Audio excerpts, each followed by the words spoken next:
In the world of finance, there's this one rule. It's like the law of gravity. You just can't break it.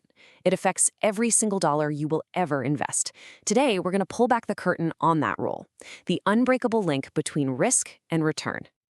Okay, so what in the world connects a massive historic scam, a super cautious state pension fund, and the AI boom that's completely changing everything? I know it sounds like the setup to a strange joke, but I promise you, they are all part of the exact same story. And that's exactly what we're going to unpack. Believe it or not, each of these totally unrelated things, they all point to the single most important non-negotiable rule at the very heart of building wealth. All right, let's dive right in. First section, the fundamental trade-off. This is the bedrock idea behind everything we're going to talk about. The fact that you just can't get high returns without taking on high risk. The best way to picture this is like a set of scales. It's a constant balancing act. On one side, you've got your potential return. That's the upside. And on the other, you've got risk, the chance you could lose your money. And here's the thing, you can't push one side up without the other one moving right along with it. So this is what everyone's talking about when they say the risk-return trade-off. It's super simple, really. If you're chasing those higher potential returns, you have to be willing to take on more risk. There's just no free lunch in the world of investing. A shot at the big time always comes with the possibility of a big loss. Let's make this real. Think about the two ends of the spectrum. On one side, you've got something like a government bond. Super safe, right? Like putting your money in a vault. Your odds of losing it are tiny, but your returns are going to be pretty modest, maybe 3 to 5%. Now, on the other end, you've got something like a penny stock. That's a rocket ship. It has the potential to go to the moon, but it also has a very, very real chance of just blowing up on the launch pad and going to zero. They couldn't be more different, but they're both governed by this exact same trade-off. Okay, so we've got the theory down, but what happens when this rule smacks into the real world? Well, we're about to see two very different stories, one of total deception and another that's basically a masterclass in how to do it right. First up, the cautionary tale to end all cautionary tales, Bernie Madoff. For decades, it looked like he'd broken the unbreakable rule.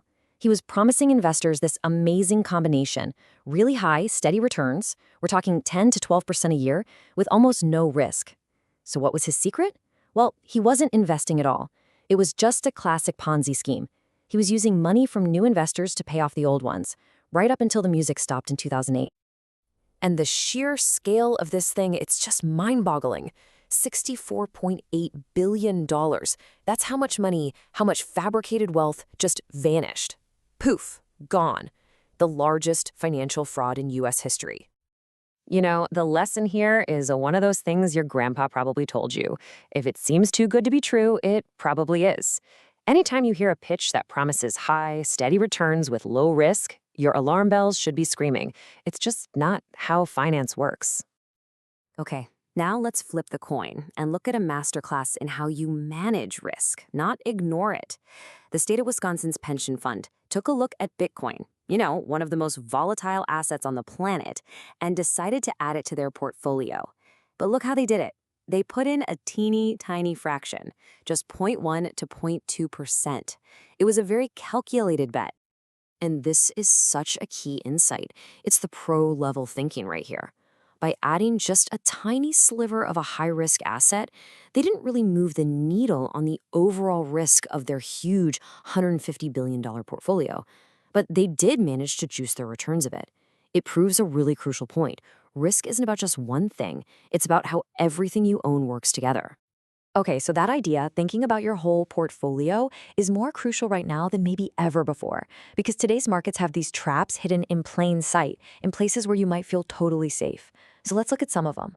So let's talk about something you might even own, an S&P 500 index fund. You've got 500 stocks in there, you're diversified, right? You're safe? Well, maybe not as safe as you think.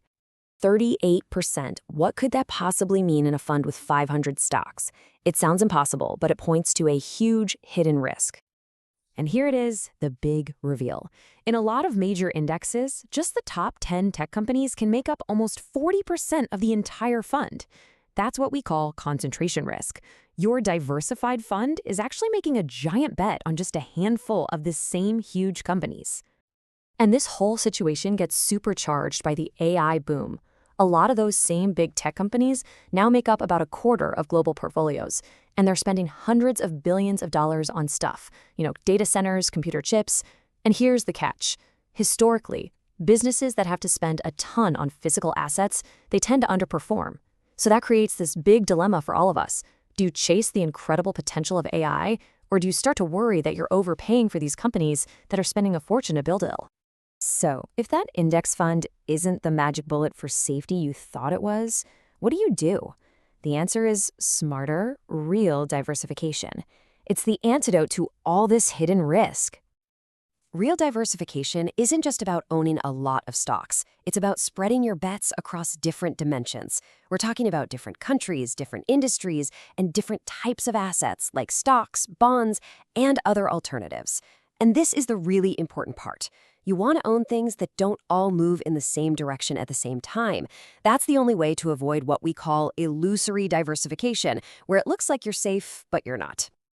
Okay, let's wrap this all up. What are the big takeaways? Here are the key principles you can use as your own framework for making much smarter decisions. Principle number 1, no investment is truly risk-free, period. Even cash just sitting there gets eaten away by inflation. Everything has some kind of risk, and your job is just to understand what it is. Principle 2, remember that lesson from Wisconsin. Stop obsessing over a single stock. What matters is the big picture, how any one investment affects your entire portfolio's risk and return. And last but not least, principle 3, the game is always changing. The risks we're talking about today, tech concentration, the AI build-out, they won't be the same risks we're talking about in 5 years. You have to stay informed. It's not optional. At the end of the day, being a great investor isn't about trying to avoid risk completely, because you can't. It's all about understanding it, respecting it, and managing it with your eyes wide open. Because in this world, knowledge and just paying attention, well, they're your best tools, hands down.